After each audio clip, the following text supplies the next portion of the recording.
Tasmanians in some parts of the state will be heading back to the polls this weekend, voting in Legislative Council elections. The seats of Rosevears and Huon are up for grabs, with fresh names entering the mix, and they could help shape the finish line of a key government policy.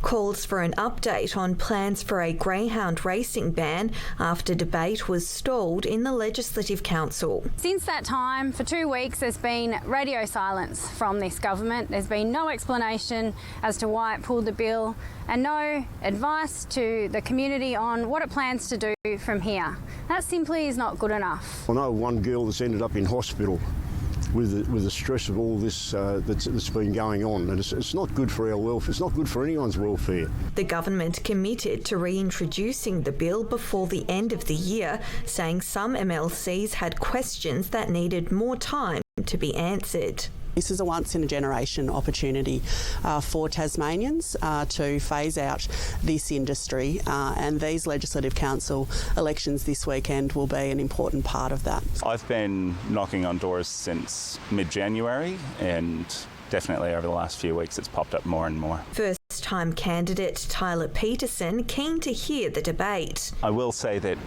I'm probably inclined to end Greyhound racing, but my views are entirely emotional and not grounded in debate. I support the end of Greyhound racing. It is cruel to animals and it is fiscally irresponsible.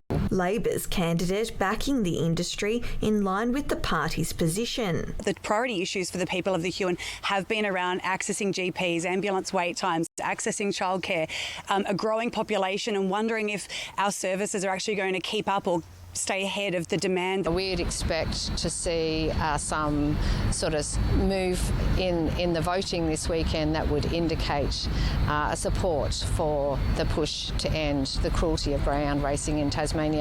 Independents make up a majority in the upper house. The Greens had a major gain, getting Cassie O'Connor elected in Clark in 2024. The party running candidates in the seats of both Huon and Rosevears, while the Liberals haven't put forward a Huon candidate, hoping Joe Palmer will retain Rosevears. It's been a great campaign. I think it's been a really respectful campaign. Joe Palmer is up against 3 other candidates. Voting in Legislative Council elections is compulsory. Elliot, Win News.